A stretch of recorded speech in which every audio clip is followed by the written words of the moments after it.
Welcome back to the GT-1000 video series guide.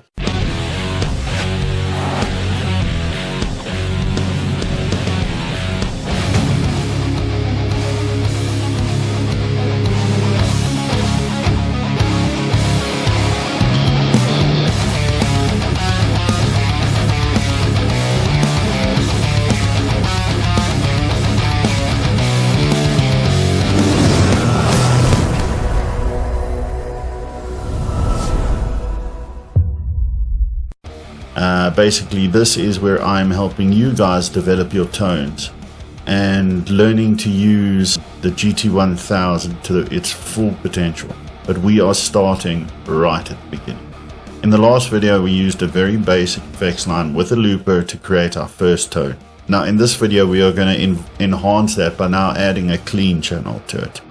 Now remember, these are not cast in stone. These are ideas on routing. So when you come up with your own tones, or if you take mine as a template and then start tweaking them, you should be able to come up with a very customizable pedal board built in.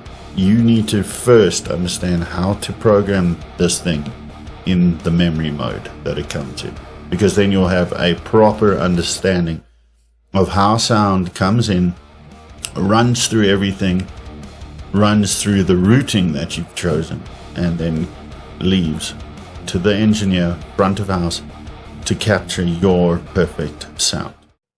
So first things first, we've got to make a loop.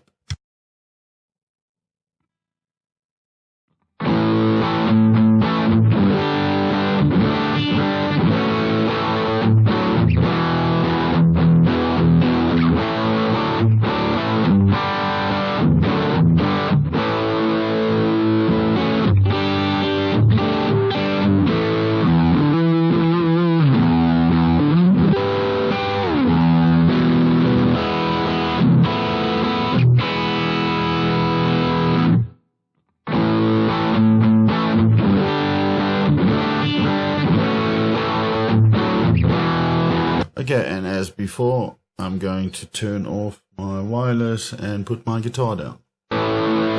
Okay, so first thing is first. Let's go into our effects chain. Our loop is obviously running from there right at the start. So whatever we do to here, it's going to change that. So if I change my channel, you do that by pressing on this button here. Make sure it's on single, A to B. There's a clean channel already. And remember, you must not change your impulse response because that is set for the channel. Okay, let's make a clean sound.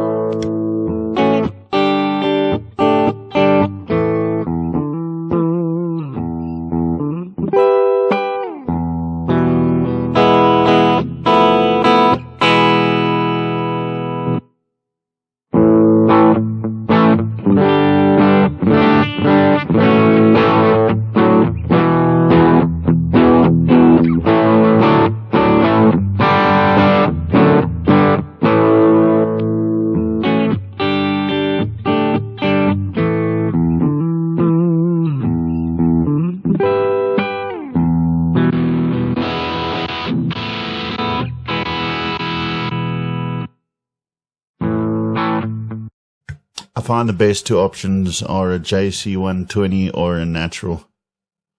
So let's see which one we feel like today.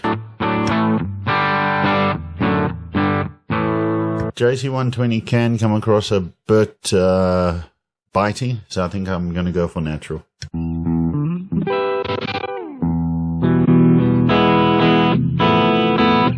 And transparent, this one is meant more for like an acoustic. But for today, we're going to do natural.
Okay, at this point in time, I feel like I'm not quite getting enough out of the guitar. So this is when you can maybe have a look at things like a compressor, and obviously depending on the sort of sound you're going for, you might prefer it before the amp or after the amp. I'm going to get a basic setting, and then we'll see what works.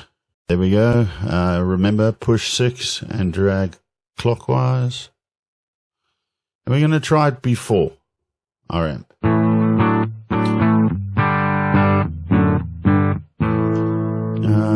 You can go through all the compressor types. I do find the Boss is quite a nice one. It's got enough attack. Okay, pull the ratio down to 1:1.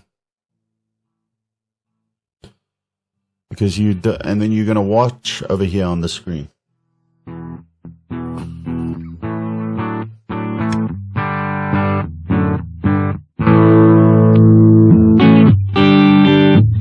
You notice that already, a volume bump. So we need to level that out before we even start with any of this. And I can see straight away we're on 60, and that's probably why.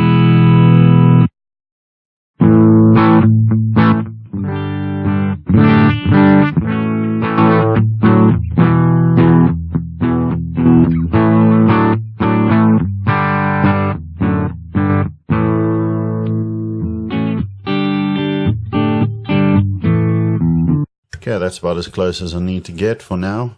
We can bump the level up once we're done. We got to get the compression right first, though.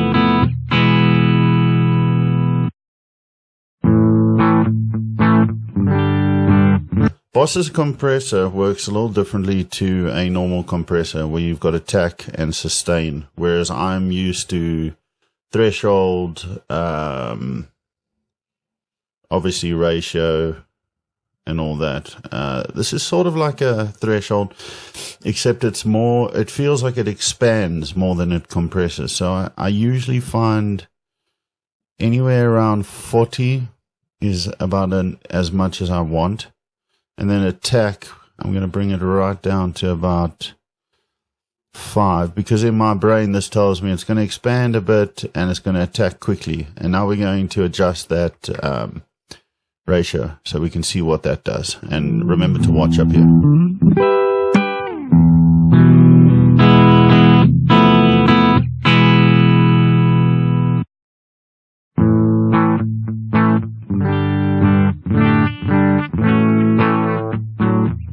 See, now that's already compressing too much for my liking. A 1.6 to 1, and it's already compressing 2 to 3 blocks worth. I'm not sure how many dB each block is.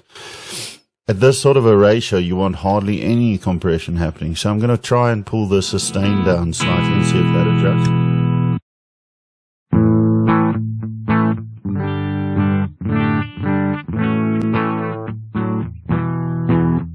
Yeah, there we go. That seems to have a little bit more of a natural. So low sustain, low attack, low ratio, and now as we pull the ratio up, this should be, now we're going to start playing with the little details.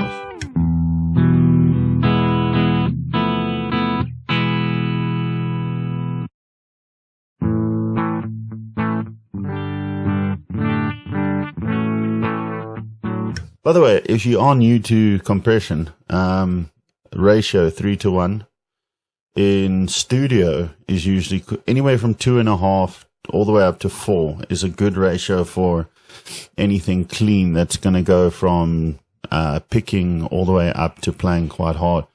What that means is for every 3 decibel that comes in, I'm assuming above the sustain, which is sort of the threshold, it's only going to let 1 through. So let's continue to tweak.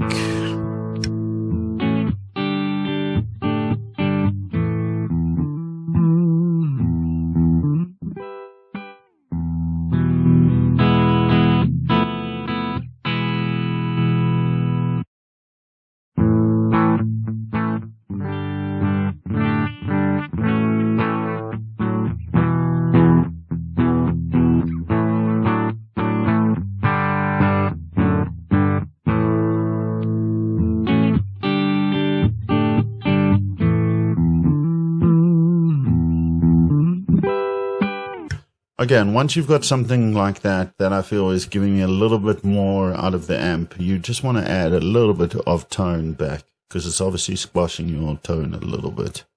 But don't see it as squashing, it's enhancing, so that when you set this up correctly, your cleans are going to sing. And that's all we're focusing on compression today.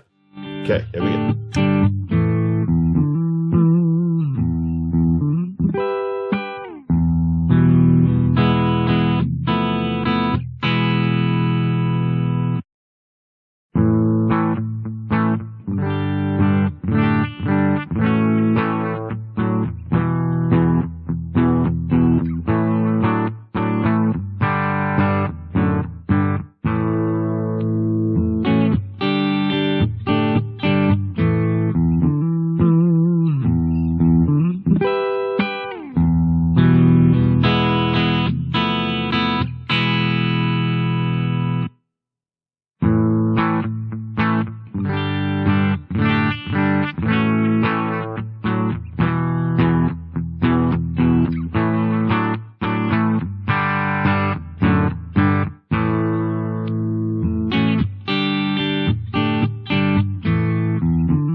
Okay, but we're going to compare now levels A and B.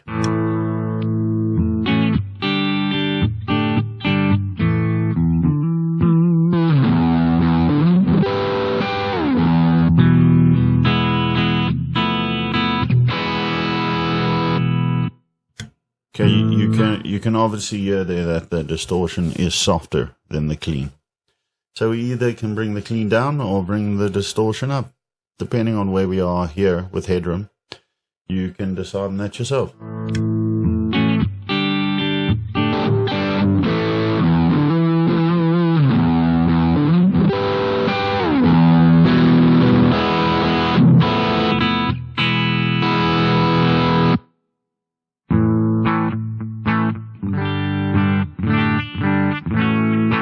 Okay, that's a good starting point. Obviously, once you take this into an amp or on stage or into the rehearsal room, you'll learn to figure out what frequencies are bothering you. Okay, but first things first, I'm going to stop this loop so I can show you guys this final stage.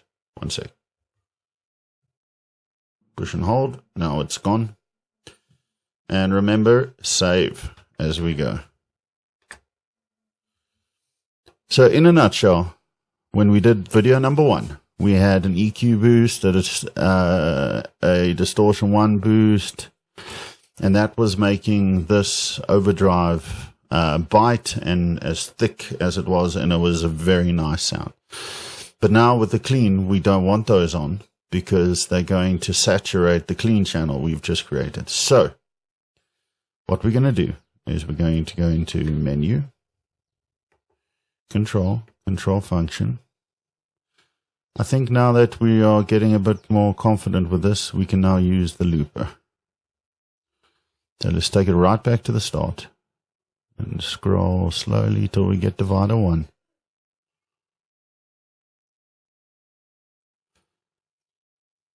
And remember, you've got 3 dividers in this, so you can really make some advanced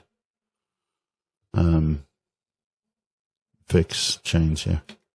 Divider 1, you can double check there by scrolling to it and checking the name up there. Menu, control function, divider 1, select, toggle and patch. Save. So now, when I push this, it should change. There you go. You can see it changing there. But I don't like the fact that it's green on drive and it's red on clean. I would prefer it the other way around. So let me show you that quickly as well. Control. Now instead of going into control, you go to LED color. Green and red. Now we're going to make this one red and this one green. Green is the clean and red is the drive. So we're going to save it on green. Right, save. Now, for the little bit more advanced, we're going to go menu, control sign. Now assign settings, distortion 1. We happen to have that there.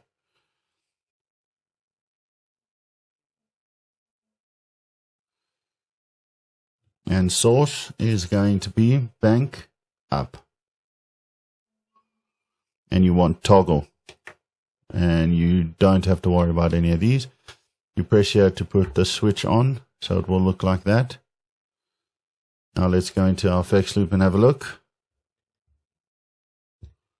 Do you see what it's doing? It's now turning it on the clean channel. So that's going to happen the first couple of times you do this. It still happens to me. All it means is you just have to come to what you just programmed and flip these minimum and maximum around. So there we are on clean. Now we're on drive. Distortion turns on. Distortion off. Distortion on. Save. Okay, so the next thing that I want to do now is exactly the same as this. That turns on the distortion pedal.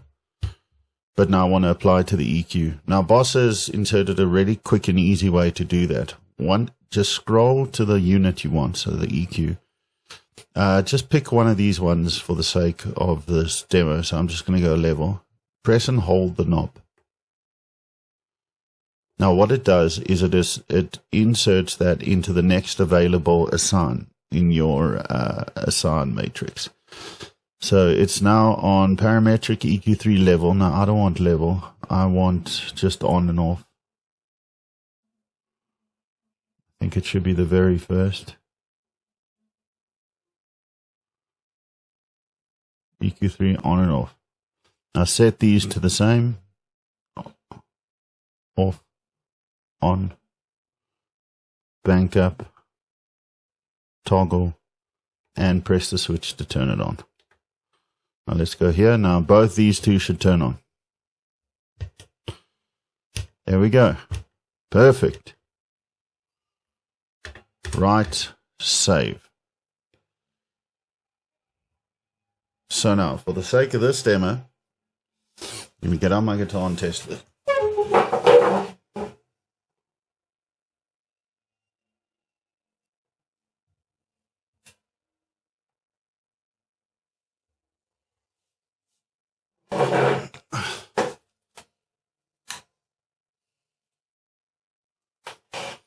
Okay, here we go.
Okay, so as you can see, there is a patch that is sort of gig ready. I mean, the clean you're going to have to fine tune to your own taste. I'm not the greatest clean programmer. But one last thing I would like to show you guys is setting a decent reverb and a delay the way I've got it set up now.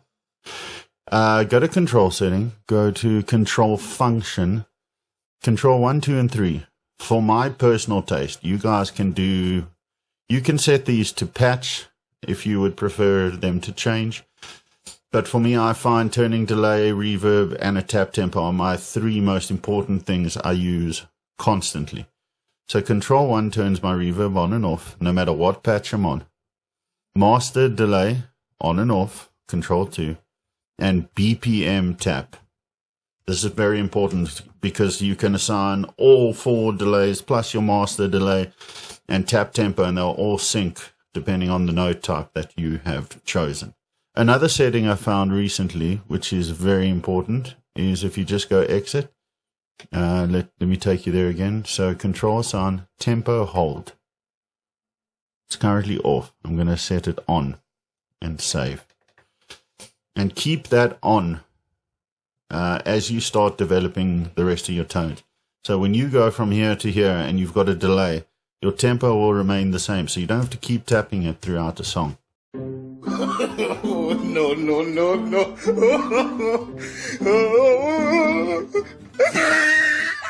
There you go. Mic was off there for a little bit, but basically I just enhanced the reverb and the shimmer, adjusted the colors for you.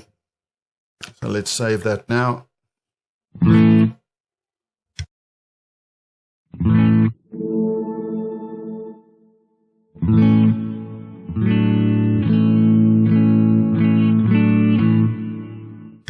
there's a really nice clean sound, and all you have to do is touch bank up.